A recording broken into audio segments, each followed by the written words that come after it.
Ladies and gentlemen, imagine life as a journey where the starting line is not of our choosing. Some are born into wealth, others into struggle. This initial placement is not a reflection of worth or merit, it is mere happenstance. To be born poor is not a mistake, it is simply a circumstance. But what comes next is not dictated by the conditions of our birth, it is shaped by our choices. The true measure of a person is not where they begin, but how they rise. If life is a game, the mind is our most valuable piece. It is the wellspring of ideas, strategies, and resilience. When we embrace the power of thought, even the most limited resources can become tools of transformation. Failure, though painful, is a teacher.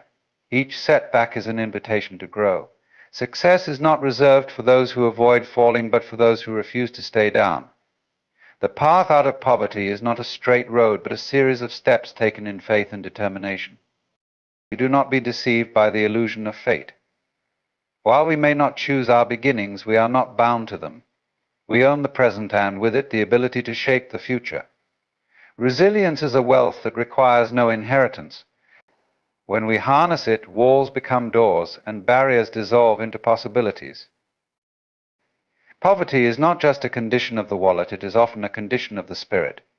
Those who see only limits in their lives create boundaries where none exist. But those who envision a better life chart new paths, planting seeds of change that bloom into abundance.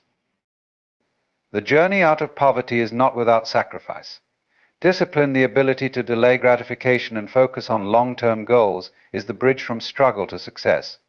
Freedom is not granted, it is earned through self-mastery. Ultimately, each of us writes our own story. The narrative is not fixed at birth, it evolves with every choice. Will your story be one of triumph, of overcoming the odds, or will it be a tale of surrender to circumstances? To die poor when one is born poor is not a tragedy of fate, it is a tragedy of wasted potential. The journey from poverty to prosperity is not a guarantee, but it is always a possibility. And possibilities, my friends, are what make life worth living.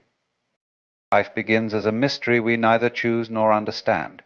We come into the world as tiny, vulnerable beings, placed into circumstances we did not design, to parents we did not select, and within cultures we could not anticipate. This is the essence of the lottery of birth, a roll of the cosmic dice that determines where and how we start. Some are born into wealth and privilege, others into hardship and struggle. It is important to recognize that this initial placement is not a reflection of who we are, nor does it define who we can become. It is merely the first chapter of a much larger story, one whose plot we hold the power to shape. To be born poor is not a mistake. It is simply a condition, a fact of existence that, while shaping the beginning, need not dictate the end. The circumstances of our birth are beyond our control, and no one should carry guilt or shame for starting life in poverty. After all, the world operates on systems and structures far larger than any individual, systems that often perpetuate inequality and disparity. But what truly matters is not the hand we are dealt at birth, but how we choose to play it. The lottery of birth may set the stage, but it does not write the script.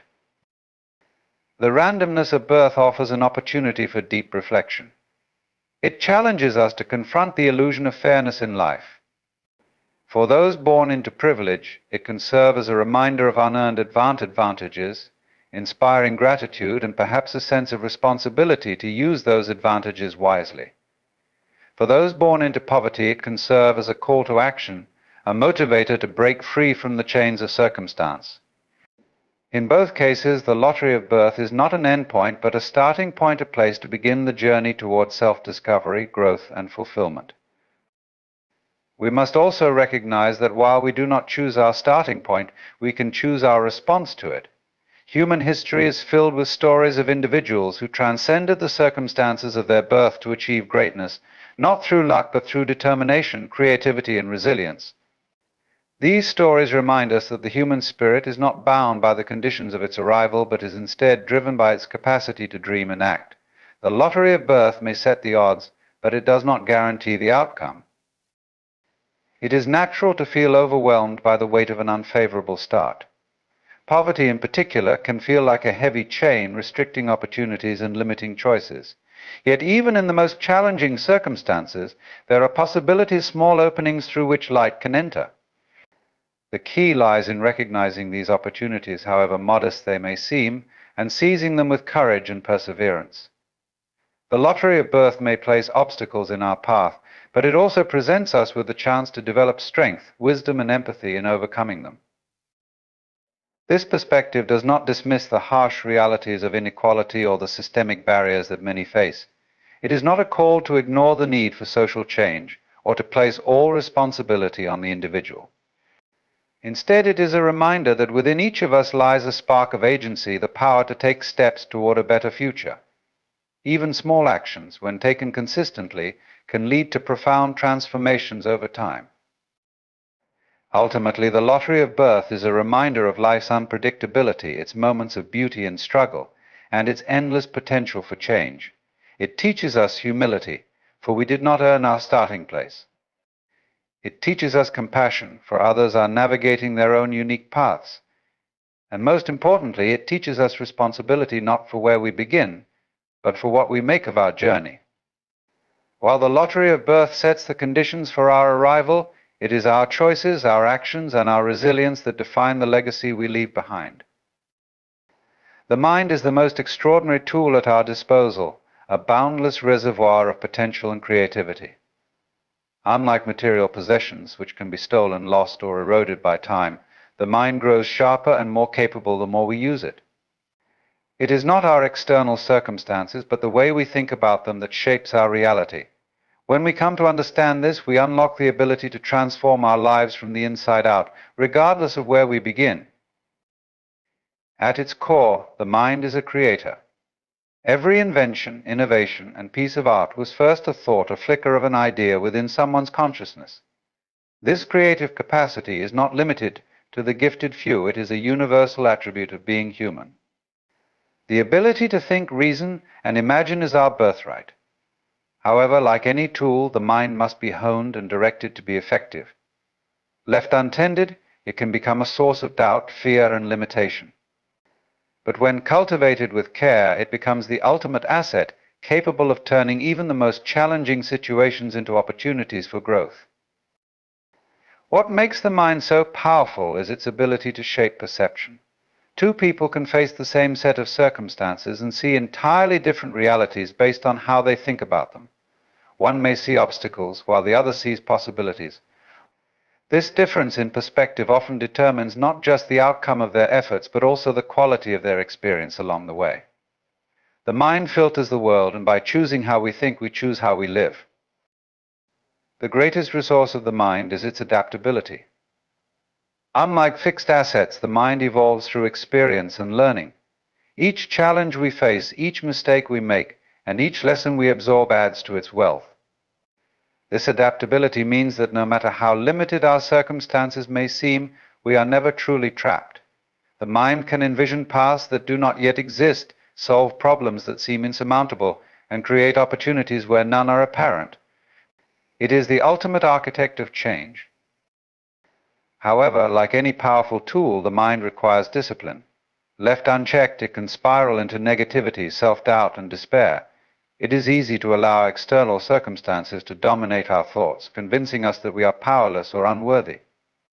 But this is a misuse of the mind's potential. To harness its true power, we must learn to guide it, to focus it on solutions rather than problems, on growth rather than stagnation. This requires practice, meditation, reflection, or simply the habit of questioning our thoughts and beliefs. The mind's value becomes particularly evident when we consider its role in overcoming adversity. External resources can diminish or disappear, but a resilient mind remains. It allows us to adapt to change, recover from loss, and keep moving forward. It is not wealth or privilege that ultimately defines success, but the ability to think critically, creatively, and courageously in the face of difficulty. History is filled with examples of individuals who began with nothing but their minds and achieved extraordinary things. They remind us that while we cannot control the hand we are dealt, we can control how we play it. Perhaps the most remarkable quality of the mind is its ability to envision a better future. It allows us to dream, to set goals, and to strive for something greater than what we currently have. This capacity for vision is not just a gift, but a responsibility. If we allow our minds to settle for less, to accept limitations as permanent, we squander its potential. But if we use it to imagine what could be, and then act on those imaginings, we unlock a life of purpose and possibility. The mind is, in every sense, our greatest asset. It is the source of our ideas, the driver of our actions, and the architect of our reality. It cannot be bought or sold, it belongs solely to us. By investing in it through learning, reflection, and growth, we can achieve more than we ever thought possible. And in doing so, we remind ourselves that true wealth is not found in external possessions, but in the boundless power of a mind fully realized. Failure is often regarded as something to be avoided, a dark mark on our journey, a signal that we are not good enough or capable enough. Yet this perception misses the profound truth about failure. It is not the end of the road, but a part of the path. Failure is not a conclusion, it is a teacher, a catalyst, and a necessary companion in the dance of growth and progress. To understand failure is to see it not as an enemy, but as an essential step in learning, evolving, and achieving. Life itself is a dance, unpredictable and full of rhythm changes. Failure is one of its most striking moves, forcing us to adapt, reassess, and find our footing.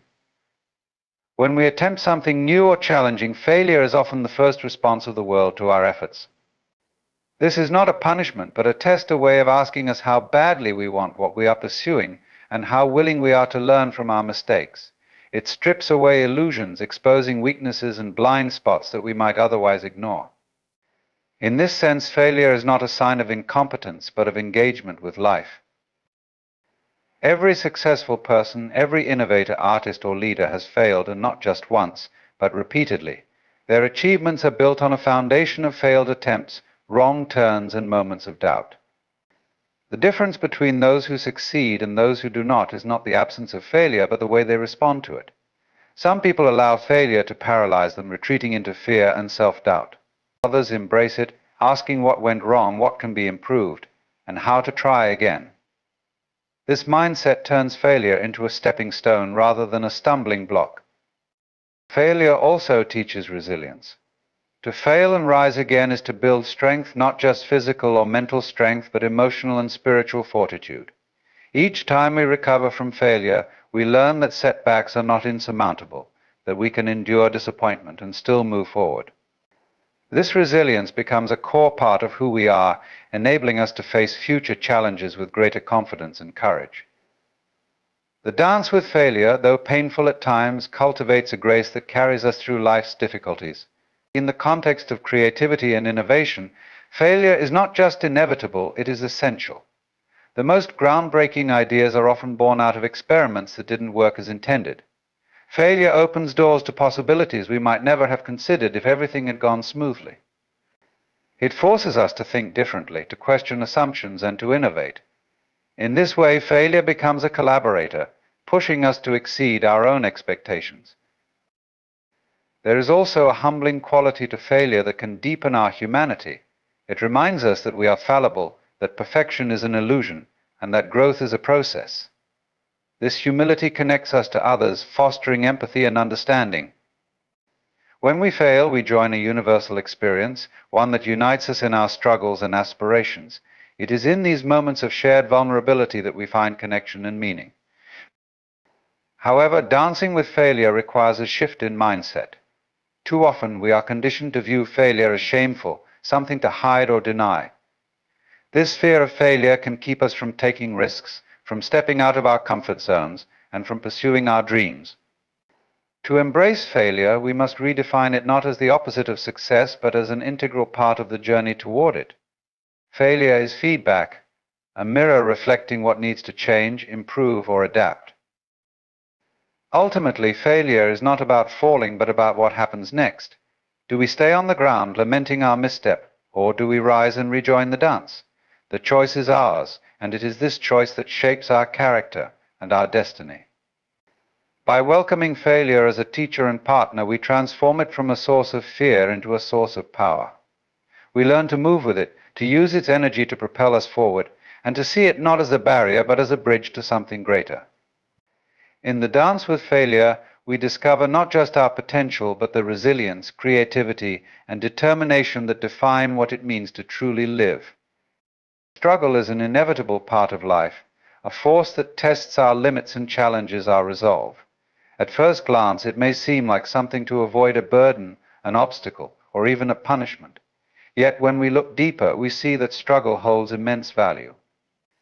It is not merely a trial to endure, but a process that shapes us, strengthens us, and reveals our true character. Struggle is the crucible through which we are forged, and its lessons are among the most profound we can learn. Life without struggle would be stagnant. Growth requires effort, and effort often involves discomfort. Just as a seed must break through the soil to reach the sunlight, so too must we push against resistance to realize our potential. Struggle forces us to confront our fears, doubts, and limitations, compelling us to develop new skills, insights, and strengths. Without it, we would remain in the safety of the familiar, never venturing into the unknown where real transformation occurs. One of the greatest gifts of struggle is the resilience it fosters. Each challenge we face and each difficulty we overcome builds our capacity to endure. Resilience is not something we are born with, it is something we cultivate through experience. When we face adversity and emerge on the other side, we gain confidence in our ability to handle whatever comes next. This resilience becomes a foundation, enabling us to take on even greater challenges with courage and determination. Struggle also teaches us the value of effort. In a world that often glorifies ease and convenience, it is easy to forget that the most meaningful achievements are rarely handed to us. They are earned through dedication, perseverance, and hard work. Struggle reminds us that anything worth having requires investment of time, energy, and often sacrifice. The satisfaction that comes from overcoming a difficult obstacle is unmatched because it carries the weight of the journey behind it. It is through struggle that we come to appreciate not just the outcome, but the process itself. Moreover, struggle cultivates empathy. When we experience hardship, we gain a deeper understanding of the struggles of others. This shared experience of challenge and perseverance connects us, fostering compassion and solidarity. It reminds us that no one is immune to difficulty, and it is in supporting one another through these moments that we find community and strength. Struggle strips away pretense, revealing the common humanity that binds us all. Struggle also sharpens our focus and clarifies our values. When faced with challenges, we are forced to prioritize, to determine what truly matters and what can be set aside. It is often during our most difficult moments that we discover our deepest desires and strongest convictions. Struggle strips away the distractions of everyday life, leaving us with a clearer sense of purpose. This clarity becomes a guiding light, helping us navigate future obstacles with greater intention and resolve. There is beauty in struggle, though it may not be immediately apparent. It lies in the moments of triumph when we realize we are stronger than we thought, in the lessons we learn about ourselves, and in the growth that comes from adversity. Struggle reveals our capacity for perseverance, creativity, and courage. It teaches us to adapt, to innovate, and to rise above our circumstances. Each challenge, no matter how difficult, is an opportunity to become more than we were before. Struggle is not something to fear or resent. It is an essential part of the human experience, a force that propels us forward and shapes our journey. While it may be uncomfortable, even painful, it is also profoundly meaningful. Through struggle, we discover our resilience, our strength, and our ability to overcome. We learn to value effort, to empathize with others, and to clarify our purpose. Most importantly, we come to see that struggle is not a detour on the road to success, it is the road itself. In embracing struggle, we embrace growth, transformation, and the boundless possibilities of life. The present moment is all we truly have. The past is a memory, a collection of events that no longer exist except in the stories we tell ourselves. The future is a projection, a possibility yet to unfold. But the present, the now, is real, tangible, and alive. To take ownership of the present is to recognize its power and to claim responsibility for what we do with it. It is both a privilege and a challenge, for while we cannot change the past or guarantee the future, we can act in this moment to shape the trajectory of our lives. Owning the present begins with awareness. Too often we allow our minds to wander into regrets about the past or anxieties about the future, neglecting the richness of the moment before us. This is not to say that reflection or planning have no value, they do, but they should not overshadow the reality that life is happening now. When we fully inhabit the present, we see more clearly, think more creatively, and engage more deeply. The present is where action happens, where choices are made, and where change begins.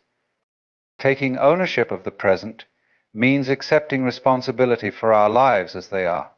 This can be uncomfortable because it requires us to confront the truth about our circumstances. It is easy to blame external factors, our upbringing, our environment, or the actions of others for where we find ourselves. While these influences are real and often significant, they do not absolve us of agency. Ownership is the acknowledgement that, regardless of what has come before, the present moment is ours to shape. It is a powerful realization, one that shifts the focus from what has been done to us to what we can do now. This kind of ownership requires courage. It asks us to face the aspects of our lives we would rather ignore or avoid.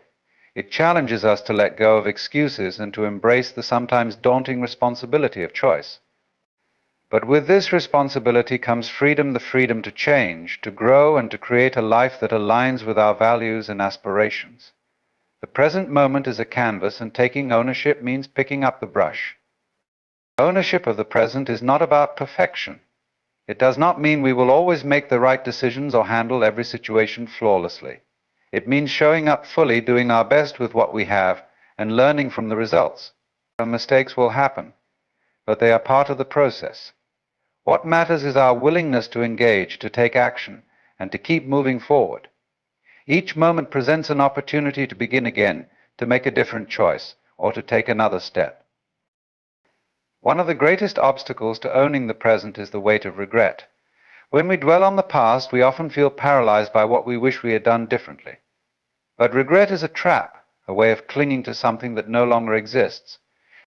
To own the present, we must forgive ourselves for past mistakes and let go of the need to rewrite history.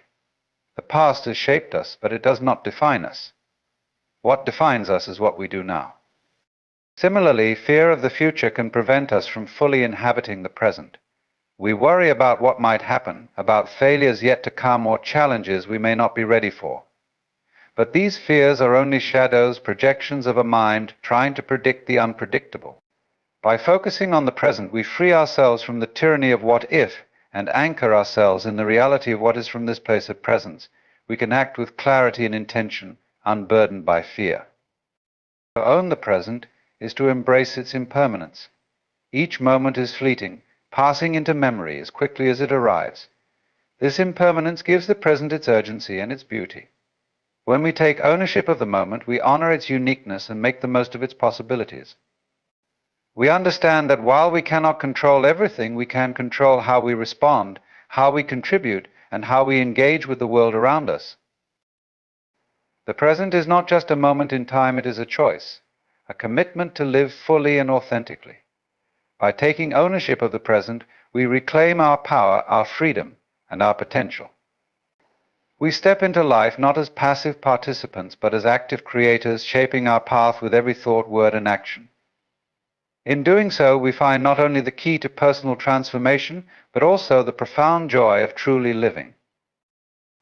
The poverty of spirit is not about material wealth, or the lack thereof. It is a condition of the soul, a state where one feels empty, disconnected, or unfulfilled despite the abundance or absence of external possessions. It is a subtle yet profound form of impoverishment that goes beyond the physical and delves into the emotional, mental, and spiritual realms. This poverty manifests when we lose touch with our inner selves, when we neglect the deeper aspects of our existence in pursuit of fleeting satisfaction or external validation. At its core, the poverty of spirit arises from disconnection. It can stem from a loss of purpose, a feeling of being adrift in a world that often prioritizes superficial achievements over inner growth. In a society that places immense value on material success, status, and productivity, the spiritual dimensions of life are often overshadowed. People may achieve great external success, yet feel an inexplicable void within, a sense that something essential is missing. This void is the hallmark of spiritual poverty, a reminder that fulfillment cannot be found solely in external accomplishments. The poverty of spirit is not exclusive to those who lack material wealth. It can affect anyone. A wealthy individual who has everything money can buy but feels no joy or connection may suffer from it just as much as someone struggling to meet basic needs. The difference lies not in circumstances but in perspective and priorities. When we neglect our inner lives, when we fail to nurture relationships, cultivate gratitude, or seek meaning, we risk falling into this spiritual void. This condition often reveals itself through feelings of restlessness, dissatisfaction, or a lack of purpose. People may attempt to fill this emptiness with distractions, endless work, consumption, or fleeting pleasures, but these solutions are temporary and often deepen the sense of disconnection. True wealth of spirit requires a different approach.